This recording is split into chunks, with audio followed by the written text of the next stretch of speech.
Hello दोस्तों, स्वागत है आपका आपके अपने YouTube channel dare to learn में। तो दोस्तों, इस वीडियो में हम जानेंगे अप्रैल महीने से जुड़े सारे महत्वपूर्ण दिवस जो कि पूछे जाते हैं परीक्षाओं में। तो दोस्तों, यहाँ पर हम 1 अप्रैल यानी कि मूर्ख दिवस के बारे में नहीं पढ़ने वाले हैं। ऐसे दिनों से हमें कोई मतलब नहीं। हमें मूर्ख दिवस के बारे में पढ़कर या इस जैसे दिवसों के बारे में पढ़कर मूर्ख नहीं बनना है। तो दोस्तों, किसी भी मित्र का बर्थडे हो, कुछ भी हो, आपको बर्थडे की जगह अब ये महत्वपूर्ण दिन याद रखना है।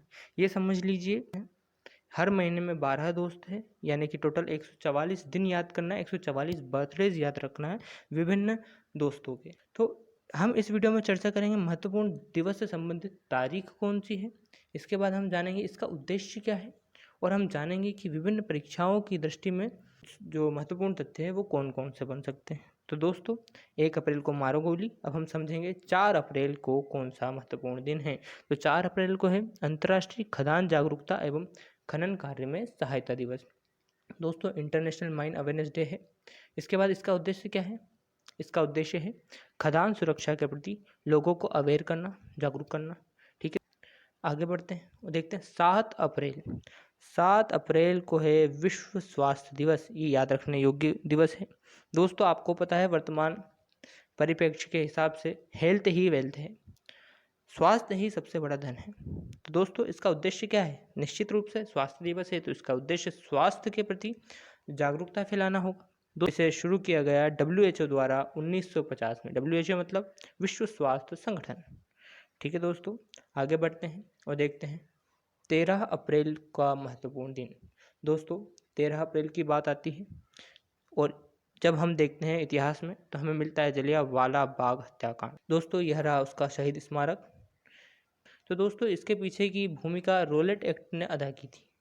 दोस्तों, दरअसल हुआ क्या था कि सर सिडनी रोलेट भारत आए। क्यों आए? ताकि वह क्रांतिकारी गतिविधियां जो भारत में राष्ट्रीयता की भावना उत्पन्न हो रही थी उसको सप्रेस कर सके, उसको दबा सके। तो उन्होंने इसके लिए एक्ट यानी कि कानून पारित किए। ये कानून पारित किए। इस कानून में क्या था? इस कानून में यह था कि वह किसी भी व्यक्ति को बिना वारंट के अरेस्ट कर सकते हैं, पहली बात। उसको डिटेन कर सकते हैं, दूसरी बात। और वह किसी भी व्यक्ति को गिरफ्तार भी कर सकते हैं। तो दोस्तों, यह तो निश्चित रूप से एक गलत कानून था भारतीयों के। मतलब चलो ठीक है, मान लेते हैं अगर आप आपातकालीन स्थितियों में यह कानून लागू करते हैं तो एक बार माना जा सकता है, लेकिन सामान्य स्थितियों में भी इस प्रकार का कानून अगर भारतीयों पे इम्प्लीमेंट करेंगे आप, तो यह तो सरासर नाइंसाफ़ी है। तो दोस्तों, इसी उपलक्ष्य में भारतीय जो व्यक्ति थे उन्होंने बैसाखी के दिन जलियांवाला बाग नामक स्थान पर एक बहुत बड़ी सभा आयोजित की। दोस्तों, बता दूं, यह सभा बिल्कुल शांतिपूर्ण थे, किसी भी प्रकार के हिंसा का संभावना नहीं थी। लेकिन क्या हुआ, अंग्रेज अफसर आए जिसका नाम था जनरल डायर। उन्होंने अकारण सभा में उपस्थित भीड़ पर अंधाधुंध गोलियां बरसाना स्टार्ट कर दिया। तो दोस्तों, इस हिंसा में 1000 से अधिक लोग मारे गए और 2000 से अधिक लोग घायल हुए। तो दोस्तों, आज ही यानी कि 13 अप्रैल के दिन हम याद करते हैं उन सभी शहीदों को और उनके लिए बनाया गया है शहीद स्मारक। तो दोस्तों, जब जलियांवाला बाग की बात आ गई है तो हम जानेंगे कि मध्य प्रदेश का जलियांवाला बाग किसे कहा जाता है। तो दोस्तों, यह महत्वपूर्ण प्रश्न बन सकता है। तो चरण पादुका हत्याकांड को हम मध्य प्रदेश का जलियांवाला बाग कहते हैं। इसकी हिस्ट्री भी हम जान लेते हैं। तो मध्य प्रदेश के छतरपुर के 50 किलोमीटर के समथिंग है एक चरण पादुका नाम का कस्बा। यहाँ पर ब्रिटिश शक्तियों के जो रॉयल नियम थे उनके विरोध में एक विशाल जनसभा आयोजित की गई थी, जिसके रिटेलिएशन में 14 जनवरी 1930 को 14 जनवरी 1930 को अंग्रेज अधिकारियों ने निर्दोष लोगों को मारना स्टार्ट कर दिया। और दोस्तों, यह इतिहास के पन्नों में इतना चर्चित नहीं है क्योंकि यह दिल्ली यानी कि मेन जो सेंटर था उससे काफ़ी दूर है। तो दोस्तों, जो जलियांवाला बाग है ये 1919 की घटना है, इसलिए कंफ्यूज ना होइए, ये 1930 की घटना है। ठीक है दोस्तों, मैं आपको बता दूं कि 14 अप्रैल को हम मनाते हैं भीमराव अंबेडकर जयंती। ठीक है, तो ये भी याद रखने योग्य डेट है। तो दोस्तों, 17 अप्रैल को मनाया जाता है विश्व हीमोफीलिया दिवस। दोस्तों, ये भारी भरकम शब्द है, कभी भी पूछ सकता है। हीमोफीलिया याद रखने योग्य बात है। तो हीमोफीलिया मतलब हीमोफीलिया बीमारी के प्रति जागरूकता इसका उद्देश्य है। तो दोस्तों हीमोफीलिया बीमारी होती क्या है?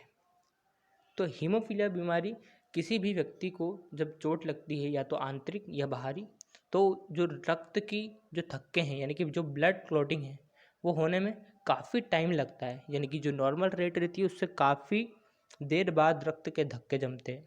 तो दोस्तों इसके प्रति जागरूकता फैलाने के लिए 17 अप्रैल को यह जो दिवस है विश्व हीमोफीलिया दिवस हर वर्ष मनाया जाता है। दोस्तों आगे बढ़ते हैं और जानते हैं 18 अप्रैल से जुड़े महत्वपूर्ण दिवस जिसका नाम है विश्व विरासत दिवस। तो दोस्तों इसका उद्देश्य आपको पता ही होगा, विश्व भर की जितनी भी विरासत हैं उनको सुरक्षित करना। तो दोस्तों इसे शुरुआत की गई थी international council on management and sites ICMOS ने इसकी शुरुआत करी थी। ठीक है दोस्तों, और जिसे बाद में 1983 में यूनेस्को ने अप्रूव कर दिया था। यूनेस्को मतलब United Nations Educational Scientific and Cultural Organization ने क्या करा था, इसको लागू कर दिया था, अप्रूव कर दिया था। तो दोस्तों भारतीय जितनी भी हेरिटेज साइट्स है जैसे कि हम्पी है, एलोरा केव्स है, खजुराहो एट्सेट्रा यूनेस्को द्वारा वर्ल्ड हेरिटेज साइट्स घोषित की गई हैं इनको संरक्षण देने के लिए।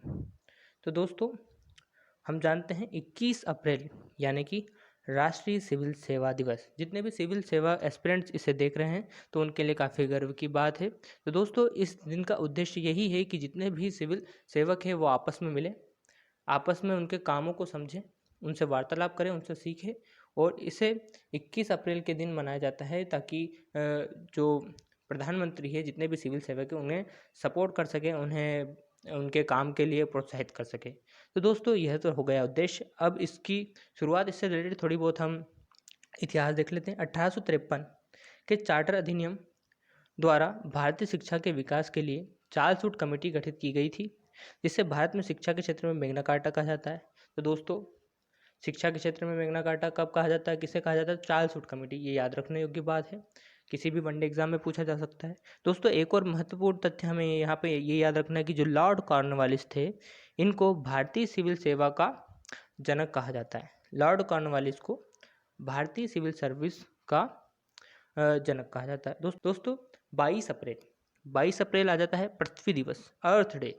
ठीक है दोस्तों, अर्थ डे मतलब हम सीधी सी बात है पृथ्वी के संरक्षण की बात करेंगे, उसके प्रति जागरूक रहने की बात करेंगे। तो दोस्तों मेरा यह मानना है कि पृथ्वी का संरक्षण हम नहीं कर सकते। एक भूकंप आएगा, सुनामी आई, आप गए। तो दोस्तों पृथ्वी का संरक्षण हम नहीं कर सकते, हम अपना संरक्षण कर सकते हैं पृथ्वी की सेहत को सुधार कर। तो दोस्तों इसी तरह के और भी वीडियोस के साथ आप अपने चैनल के साथ बने रह सकते हैं, लेकिन जाने से पहले मैं आपको मोटिवेशनल क्योट के साथ छोड़ना चाहूँगा। दोस्तों कुछ दिन हैं जैसे कि पंचायती राज दिवस 24 अप्रैल और 23 अप्रैल को हमारा अंतर्राष्ट्रीय पुस्तक दिवस है, जिनके बारे में ये बस याद रखने योग्य बात है।